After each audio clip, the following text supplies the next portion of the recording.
കന്യാസ്ത്രീകളുടെ ജയിൽവാസം എന്ന് പറയുന്നത് ഒരു വല്ലാതെ BJP ആണ് ബാധിച്ചത്. അതിനെ പ്രതിരോധിച്ചത് കോൺഗ്രസും CPIM പോലുള്ള പ്രതിപക്ഷമാണ്. ഇന്ത്യ സഖ്യം എന്ന് നമുക്ക് ചുരുക്കി പറയാം. പക്ഷേ BJP സത്യത്തിൽ ഇതിൽ നന്നായി വിയർത്തു. പുറത്തിറങ്ങിയ ശേഷം അവരുടെ ക്രെഡിറ്റ് ആയിട്ടാണ് അതിനിപ്പോൾ കാണുന്നത്. ജാമ്യം കിട്ടിയത് എന്തോ വലിയ സംഭവമായിട്ട്. ഇപ്പോൾ അനൂപ് ആന്റണിയുടെ മാധ്യമങ്ങൾക്ക് മുമ്പിലുള്ള വരവ് പോലും അതിന് തെളിവാണ്. അതുവരെ ഉത്തരം മുട്ടി ബബ്ബ പറഞ്ഞവരൊക്കെ നാവ് ഉയർത്തി ശബ്ദം കടുപ്പിച്ച് പറയാൻ തുടങ്ങി. അപ്പോൾ അതിനെക്കുറിച്ച് ചേട്ടൻ്റെ അഭിപ്രായം എന്താ? BJP ശരിക്കും വേർത്തില്ലേ? അതായത് ഈ ഛത്തീസ്ഗഡിൽ ഈ കന്യാസ്ത്രീമാരെ അറസ്റ്റിലായി കഴിഞ്ഞപ്പോൾ ശരിക്കും വെട്ടിലായത് BJP തന്നെയാണ്. എന്ന് വെച്ചാൽ അവരിവിടെ സ്നേഹിച്ചു തുടങ്ങിയതേ ഉള്ളൂ. ഇപ്പോൾ ഉദാഹരണം പറയാനാണെങ്കിൽ ഒരു വിശ്വാസമില്ലാത്ത ഭർത്താവിനെ ഭാര്യയെ സ്നേഹിച്ചു തുടങ്ങുമ്പോൾ എങ്ങനെയായിരിക്കും? തുടക്കത്തിലെ തന്നെ അങ്ങേരെ അവിഹിതത്തിൻ്റെ കഥ അവർ കേട്ടാൽ എങ്ങനെയിരിക്കും? കല്ലുകടിയാവും. ഒന്നാമത് വിശ്വാസമില്ല, രണ്ടാമത് അടുപ്പിച്ച് വരുമ്പോഴത്തേക്കാണ് വേറെ കഥ കേൾക്കണം. അപ്പോൾ പിന്നെ എങ്ങനെയാവും വിഷയം? അതുപോലെയായി BJPയുടെ അവസ്ഥ. BJP കന്യാസ്ത്രീകളുടെ വിഷയത്തിൽ നമ്മൾ കേട്ടത് ഇതിപ്പോൾ 9 ദിവസം വരെ ആയി, ഏതാണ്ട് 8 ദിവസം വരെ കഴിഞ്ഞു. ഈ 8 ദിവസം വരെ കഴിയുമ്പോഴത്തേക്ക് അന്ന് തന്നെ ഇവിടുന്ന് രാജീവ് ചന്ദ്രശേഖർ പറഞ്ഞു വെച്ച ഒരാളാണ് അനൂപ് ആന്റണി. അവിടെ ചെന്നിട്ട് ആ പറയുന്ന ചെറുപ്പക്കാരന് എന്താ ചെയ്യാൻ പറ്റിയത്? അവിടെ ചെന്നതുകൊണ്ട് BJPക്കാരനായതുകൊണ്ട് BJP ഗവൺമെൻറ് ആയതുകൊണ്ട് ചായയും കിട്ടി, പിന്നെ കൂടെ കഴിക്കാൻ എന്തെങ്കിലും കിട്ടി, കഴിച്ചു, അവിടെ കിടക്കാൻ സ്ഥലം കൊടുത്തു, ഒക്കെ ചെയ്തു. അത്രേ അങ്ങേർക്ക് അവിടെ ചെന്നിട്ട് ചെയ്യാൻ പറ്റുള്ളൂ. അല്ലാതെ അങ്ങേരെ കൊണ്ടൊന്നും ചെയ്യാൻ പറ്റില്ല ഈ അനൂപ് ആന്റണിയെ കൊണ്ട്. ഇതിലിപ്പോൾ സംഭവിക്കാൻ പോകണമെന്ന് പറഞ്ഞാൽ ഇങ്ങനെ അറസ്റ്റിലായ കന്യാസ്ത്രീകൾ മോചിതനാകുമ്പോൾ കേരളത്തിൽ അടുത്ത രാഷ്ട്രീയ യുദ്ധത്തിന് ഉള്ള ഒരു കോപ്പ് കൂട്ടലാണ് ഉണ്ടാകുന്നത്. അതായത് ഒരു ക്രെഡിറ്റ് തർക്കമാണോ ചേട്ടൻ ഉദ്ദേശിക്കുന്നത്? ക്രെഡിറ്റ് തർക്കം എന്ന് പറഞ്ഞാൽ ഇതിൽ നമുക്ക് പറയാതിരിക്കാൻ കഴിയില്ല. കാര്യം കോൺഗ്രസും UDFും LDFും അവരുടെ നേതാക്കളൊക്കെ തന്നെ അവിടെ ഫുൾ ടൈം ഉണ്ടായിരുന്നു. ഇപ്പോൾ റോജി M. ജോൺ എന്ന് പറയുന്ന MLA, പിന്നീട് ഈ BJPക്കാണെന്നുണ്ടെങ്കിൽ ഇപ്പോൾ ഷോൺ ജോർജിനെ കൊണ്ടും അവസാനം ഇറക്കി അവിടെ. ഈ അനൂപ് ആന്റണി ഷോൺ ജോർജിനെയും കൊണ്ട് അവിടെ ഇറക്കി. അപ്പോൾ ഇങ്ങനെ ഈ പറയുന്ന രീതിയിൽ അയച്ച തെരഞ്ഞെടുപ്പുകളിലും സംശയം ഉണ്ടോ? അനൂപ് ആന്റണി, ഷോൺ ജോർജ്, അതൊക്കെ BJPയുടെ തന്ത്രമല്ലേ?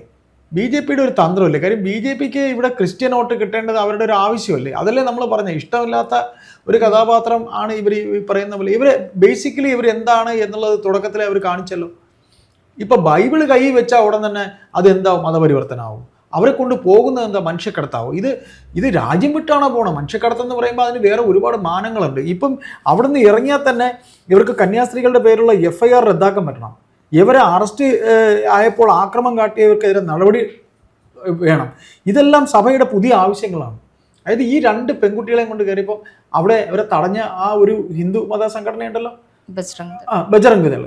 ആ ബജറംഗ് ദളിനെ എതിരെ ഇവർക്ക് കേസെടുക്കാൻ പറ്റും. ഈ ജ്യോതി ശർമ്മ എന്ന് പറഞ്ഞ ആ ലേഡിക്കെതിരെ ഇവർക്ക് കേസെടുക്കാൻ പറ്റും.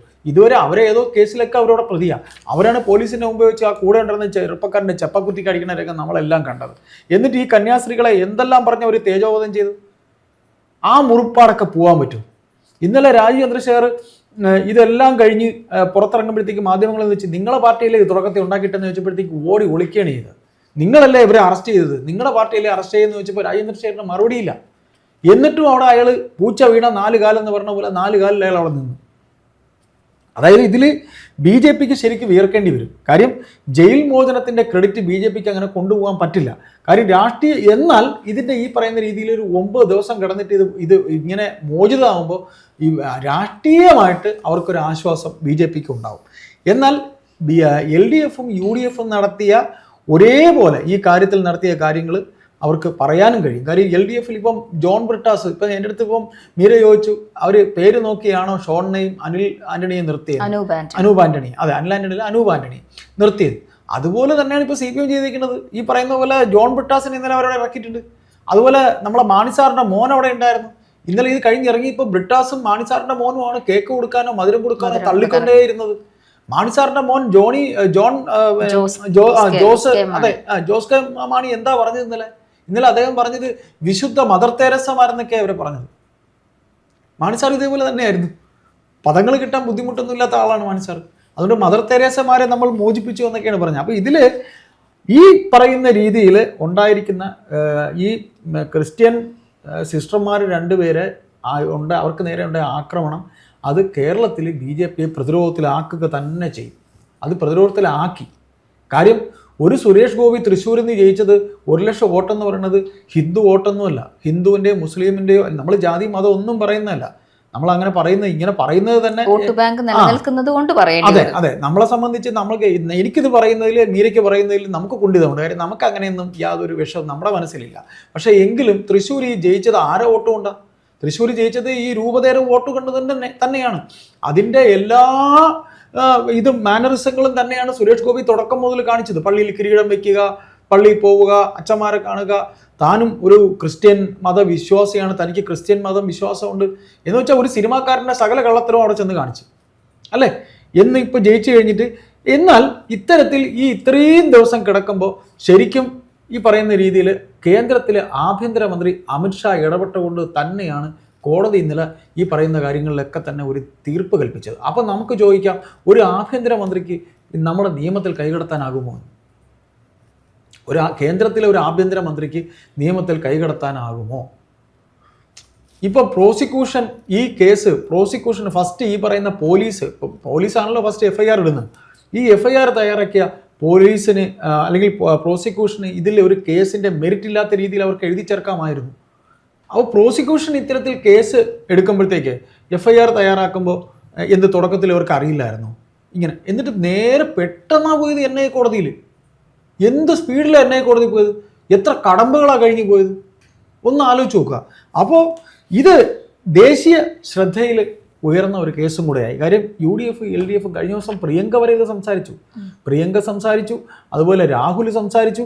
ഇത് പാർലമെന്ററി തലത്തിൽ ഈ പറയുന്ന രീതിയിൽ പ്രശ്നമുണ്ടായി.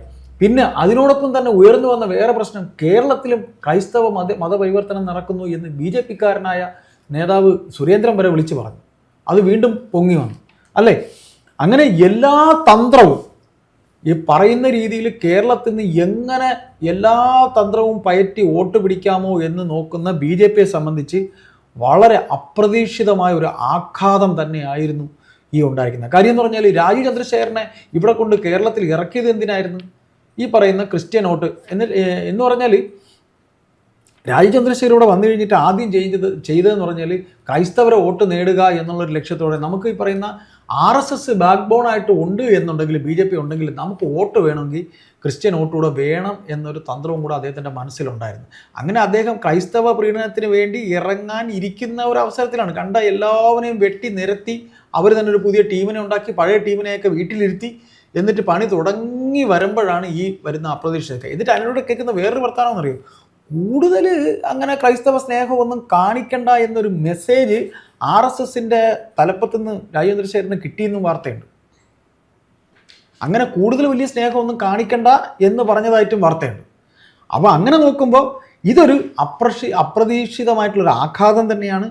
രാജീവ് ചന്ദ്രശേഖർ ഇനി വരാൻ പോകുന്ന തദ്ദേശ ഇലക്ഷനിലും ഇനി അങ്ങോട്ടും കേരളത്തിനകത്ത് തന്നെ ഈ പാർട്ടിക്കകത്ത് തന്നെ അദ്ദേഹത്തിന് എതിരെ പടയൊരുക്കം ഉണ്ടാകാനുള്ള സാധ്യതയുണ്ട്. കാര്യം ഈ പറയുന്ന കന്യാസ്ത്രീകൾ രക്ഷപ്പെട്ടു എന്ന് പറഞ്ഞുകൊണ്ട് ഇവർക്ക് ഈ പറയുന്ന FIR റദ്ദാക്കണം, ഇവരെ അറസ്റ്റിലായപ്പോൾ കാട്ടിയ ആക്രമണം, അവർക്കെതിരെ നടപടിയെടുക്കണം തുടങ്ങിയവയാണ് സഭയുടെ ആവശ്യങ്ങൾ. ഇത് പരിഹരിക്കാൻ ശ്രമമുണ്ടാവുമെങ്കിലും പെട്ടെന്ന് സാധിച്ചെടുക്കാൻ എളുപ്പമാകില്ല BJP-ക്ക്. അത് ഒരു ഏറ്റവും വലിയൊരു കടമ്പയാണ്. കാര്യം എന്ന് വെച്ചാൽ ഇവരെ സംബന്ധിച്ച് കന്യാസ്ത്രീകളുടെ ജയിൽവാസം വന്ന ശേഷം സ്കോർ ചെയ്തത് LDF-ഉം UDF-ഉം തന്നെയാണ്. കാര്യം UDF ഇന്ന് പ്രേമേന്ദ്രൻ കയറിപ്പോയി ജയിലിനകത്ത് പോയി അവരെ കണ്ട് സംസാരിച്ചിട്ട് വന്നതാണ്. രണ്ട് ഈ പറയുന്ന രീതിയിൽ ഇവർക്കൊപ്പം തന്നെ BJP-യെക്കാളും തന്നെ UDF ഇതിൽ ഒരുപാട് ഇടപെട്ടിട്ടുണ്ട്. പിന്നെ ഒരു കാര്യം കൂടെ നമുക്കിതിൽ എടുത്തു പറയേണ്ടി വരും. ഈ കണ്ട മതപരിവർത്തനത്തിൻ്റെ നിയമവും കാര്യവും എല്ലാം ഉണ്ടാക്കിയത് ഛത്തീസ്ഗഡിൽ ഇതിനു മുമ്പ് ഇവിടെ ഭരിച്ചിരുന്നത് ആരാണ്? കോൺഗ്രസ്സാണ് ഈ കണ്ട മതപരിവർത്തനത്തെ സംബന്ധിച്ച് ഈ ഉണ്ടാക്കിയിരിക്കുന്ന നിയമങ്ങളെല്ലാം ഉണ്ടാക്കി വെച്ചിരിക്കുന്ന കോൺഗ്രസ്സിന് ഈ പഴയ ചില കാര്യങ്ങൾ ഇപ്പോൾ അവർക്ക് ഏണിയായിട്ട് വന്നുകൊണ്ടിരിക്കുകയാണ്. നിയമം പോലും കോൺഗ്രസിന്റെ കാലത്ത് ഉണ്ടാക്കിയതാണ്.